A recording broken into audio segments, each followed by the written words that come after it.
안녕하세요. 의학 전문 기자 홍해걸입니다. 오늘은 여러분께 계란을 좀 많이 드십시오라는 말씀을 드리고 싶습니다. 얼마 전에 제가 계란 홍보대사로 위촉됐기 때문인데요. 그게 이유라서가 아니라요. 계란이 실제로 우리 건강에 정말 많은 도움을 주기 때문입니다. 자, 여러분, 계란은요, 여러 가지 이유 가운데 단백질의 보고라는 점에서 여러분께 강력하게 권유하고 싶어요.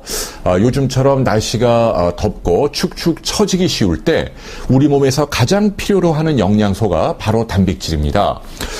단백질이 이 근육을 만들어서 기운을 내게 하고요. 그리고 각종 효소를 만드는 원료 물질이기 때문에 단백질을 많이 먹어야 신진대사 기능이 올라가고 좋은 컨디션으로 더위를 이길 수 있기 때문입니다. 물론 이제 단백질은 여러 가지 고기 종류를 통해서 얻을 수 있긴 합니다만은 계란이 가장 가격이 싸다는 게 큰 장점이죠. 요즘 이제 시중에 계란값이 많이 떨어졌습니다. 한 개당 한 200원 정도 하는데요. 여러분들 한우는요, 한 근, 그러니까 600g에 4만 원 정도 합니다. 그러니까 단위 g당으로 단백질 가격을 계산을 하면 계란이 소고기보다도 20분의 1 정도로 굉장히 싸다는 거죠. 그 어떤 종류의 식품보다도 계란이 가장 싼 단백질 공급 원입니다. 그래서 요즘처럼 이렇게 더울 때 계란 많이 드시면 도움이 될 것 같아요. 단백질이 많이 들어있다는 것 이외에도 예컨대 계란에 들어있는 기름 성분도 여러분 알아두실 필요가 있네요. 소고기나 돼지고기 안에 들어있는 기름은요, 몸에 나쁜 성인병을 일으키는 이른바 포화지방산이 대부분입니다. 그러나 계란 속의 기름은 몸에 나쁜 포화지방산은 한 40%고요. 나머지 한 60% 대부분의 기름이 건강에 해롭지 않은 불포화지방산으로 구성되어 있다는 것도 계란이 갖고 있는 큰 장점 중에 하나입니다. 게다가 비타민 A 같은 경우는 소고기보다 무려 20배나 많이 들어있고요. 칼슘도 2배 가까이 많이 들어있다는 얘기죠.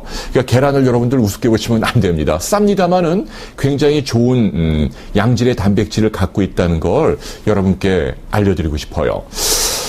그럼에도 불구하고 사람들이 계란을 잘 먹지 않는 이유는 몇 가지 오해 때문입니다.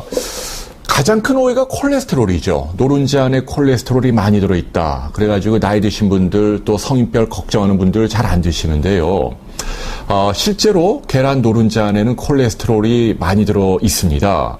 그런데 연구를 해보면 많이 들어있긴 합니다만은 이 계란을 우리가 몸으로 먹어가지고 실제로 인간의 몸 안에서 콜레스테롤을 얼마나 높이는가 따져보면 대단히 미미한 수준이라는 거죠.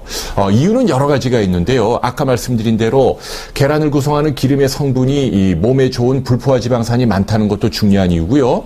또 하나는 계란 안에 들어있는 인지질 성분이죠. 레시틴이라는 특유의 성분이 있는데 이것이 콜레스테롤을 떨어뜨리는 그런 효능이 있다는 얘기입니다. 그래서 실제로 영국 같은 나라에서는요, 국민들에게 하루에 2개 정도 콜레스테롤 걱정하지 마시고 중년이나 또는 성인병을 갖고 있는 분이라 하더라도 마음 놓고 드십시오라고 국가에서 캠페인을 벌이고 있을 정도입니다. 여러분들도 콜레스테롤 걱정하지 마시고 안심하고 드시기 바랍니다. 자, 계란을 또 안 먹는 두 번째 이유는 이제 아토피와 같은 알레르기를 아이들에게 일으킨다라는 믿음 때문인데요. 이것도 잘못된 겁니다. 물론 이제 계란이 다른 식품에 비해서 아토피를 일으킬 확률이 좀 높은 건 사실이죠. 그러나 전체 아토피를 100이라고 한다면 계란 때문에 생기는 아토피 비율은 많아야 한 5%입니다. 나머지 95명은 계란과 전혀 관계가 없다는 얘기죠. 그러니까 아토피가 있다 하더라도 계란과 직접적으로 연관이 되어 있지 않는 어린이라면 건강을 위해서 얼마든지 안심하고 먹일 수 있다는 것 여러분 기억하시고요. 나머지 5에 속하는 실제로 계란과 알레르기 체질이 연관이 있는 경우라 하더라도 최근 나온 논문들을 보면요. 아이가 이제 초등학교 들어가고 중고등학교 들어가면서부터는 조금씩 먹어도 몸에 예컨대 두드러기라든지 아토피 이 질병이 생기지 않는다는 보고들이 많이 있다는 얘기죠.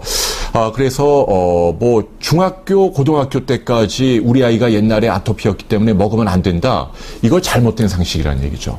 그래서 아토피와의 관련성도 여러분들이 너무 지나치게 두려워할 필요가 없습니다라는 말씀을 드리고 싶어요. 마지막으로 계란을 잘 안 먹는 중요한 이유 중 하나가 제가 보기에는요, 계란 안에 항생제라든지 다이옥신과 같은 오염물질이 섞여 있다, 이런 걸 이제 걱정하시는 거죠. 실제로 양계장에서 닭을 키울 때 제가 볼 때는 지금보다 좀 더 위생적으로 키우는 게 중요하다고 믿습니다. 그런 노력을 당연히 해야겠지만 그럼에도 불구하고 그러면 과연 현재 시중에 판매되는 계란은 항생제나 다이옥신 범벅이니까 먹으면 안 되느냐? 이건 절대로 아니라는 말씀을 드리고 싶어요. 너무 지나치게 좀 두려움이 과대 포장된 느낌이 큽니다. 왜냐하면요, 양에 관한 문제 때문이죠. 아마 있기는 있을 겁니다. 자세히 이렇게 검출량을 재보면요. 그런데 뭐 그게 비단 계란뿐이겠습니까? 우리가 먹는 모든 음식 안에 조금씩은 물이나 공기가 오염되어 있기 때문에 말씀드린 그런 오염물질이 좀 있을 거예요. 그러나 있다 하더라도 얼마나 많이 들어가 있는가 하는 양의 문제가 굉장히 중요하죠. 지금까지 과학적으로 검증된 계란 안의 오염물질의 양은 여러분들 드신다 하더라도 문제가 생기지 않는다라는 얘기입니다. 그렇게 말하는 당신은 얼마나 계란을 먹고 있냐 물어보시는 분들이 많으실 터인데요. 저는 끼니마다 계란을 하나씩 먹고 있습니다. 아침 때도 먹고 저녁 때도 먹고 점심 때 뭐 왔다 갔다 하면서 안 먹을 수도 있지만 보면 하루에 2개씩은 저도 꼬박꼬박 빼놓지 않고 먹고 있다는 점을 여러분께 강조하고 싶어요. 여러분들 건강을 원하신다면 또 값싸게 양질의 단백질을 원하신다면 앞으로 여러분 본인이나 여러분 자녀들에게 계란을 좀 많이 먹으십시오. 성인병을 갖고 있는 40대 이후 중년이라 할지라도 하루 2개까지는 아무 문제가 안 됩니다. 우리가 좋아하는 국민타자 야구선수 이승엽 씨도 수십 개씩 계란을 먹는다는, 계란을 굉장히 좋아하는 팬이라는 것 여러분들 꼭 기억하시기 바랍니다. 자, 오늘 계란 많이 드십시오라는 말씀 드렸습니다. 고맙습니다.